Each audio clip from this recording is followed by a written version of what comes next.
കച്ചിട്ട് ഇറക്കാനും പാടില്ല, മതിരിച്ചിട്ട് തുപ്പാനും പാടില്ല. ഈ അവസ്ഥയിലാണ് ഇപ്പൊ നമ്മുടെ PC ജോർജ്. ആകെയുണ്ടായിരുന്ന ജനപക്ഷം എന്ന പാർട്ടി പോയി.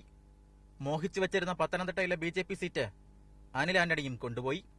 ഇതിനെല്ലാം അപ്പുറത്ത് തുഷാർ വെള്ളാപ്പള്ളി കോട്ടയത്ത് സ്ഥാനാർത്ഥിയുമായി. PCക്ക് കലിപ്പ് കയറാൻ ഇതിൽ കൂടുതൽ വല്ലതും വേണോ? ഗതികേട് പത്തനംതിട്ട അനിൽ ആന്റണി അറിയുന്നവരില്ല, ഒന്ന് പരിചയപ്പെടുത്തി എടുക്കണം എന്നുള്ളതാണ്. അത് അത്ര ഓട്ടം കൂടുതൽ. സ്ഥാനാർത്ഥിയായിട്ട് ഞാൻ ഓടുന്നതിനേക്കാൾ കൂടുതൽ ഓടിയാലേ അനിൽ ആന്റണിയെ മനുഷ്യനെ പരിചയപ്പെടുത്താൻ കഴിയും. അങ്ങനെ ഒരു ദുഃഖമുണ്ട്, അത്രേ ഉള്ളൂ. എന്നാലും നമുക്കൊരു ശ്രമം നടത്താമല്ലോ.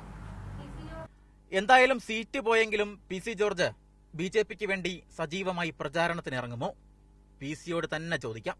കഴിഞ്ഞ ദിവസം മോദി പത്തനംതിട്ട വന്ന സമയത്ത് PC ജോർജിനെ സംസാരിക്കാതെ ഷോണാണ് അന്ന് സംസാരിച്ചത്. അതിലെന്തെങ്കിലും ഈ കേരളത്തിലെ ഏതെങ്കിലും BJP പ്രവർത്തകർക്ക് ഇല്ല, ഞാൻ ആലോചിച്ചിട്ടാണ്. എങ്ങനെയാണെന്ന് ചോദിച്ചാൽ യുവാക്കൾ സംസാരിക്കട്ടെ എന്നൊരു തീരുമാനമെടുത്തത്. അങ്ങനെ വന്ന് അപ്പോ ഇതോ ഓരോ കാര്യങ്ങളും ആലോചിച്ച് തീരുമാനങ്ങളെടുത്തിട്ട് ആ കാര്യങ്ങൾ അദ്ദേഹത്തിന് ഗ്യാരണ്ടി ചെയ്തു ഞാൻ നടപ്പാക്കുമെന്ന് പറയുന്ന ലോകത്തിലെ ഏക നേതാവാണ് നരേന്ദ്രമോദി. PCയുടെ ഭൂതകാലം ഓർമ്മയുള്ള ആരും പറയും PC പഴയ PC അല്ല. അച്ചടക്കമൊക്കെ PCക്ക് ഇപ്പോൾ നന്നായി ചേരുന്നുണ്ട്.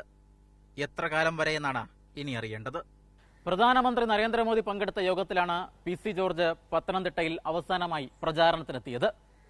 സീറ്റ് കിട്ടാത്തതിലെ വിഷമം PCക്ക് ഇപ്പോഴുമുണ്ടെന്ന് വ്യക്തം. കോട്ടയത്ത് നിന്ന് ക്യാമറമാൻ ജോബിൻ തേക്കിടിക്കൊപ്പം ഷിനോദ് ST, മാതൃഭൂമി ന്യൂസ്.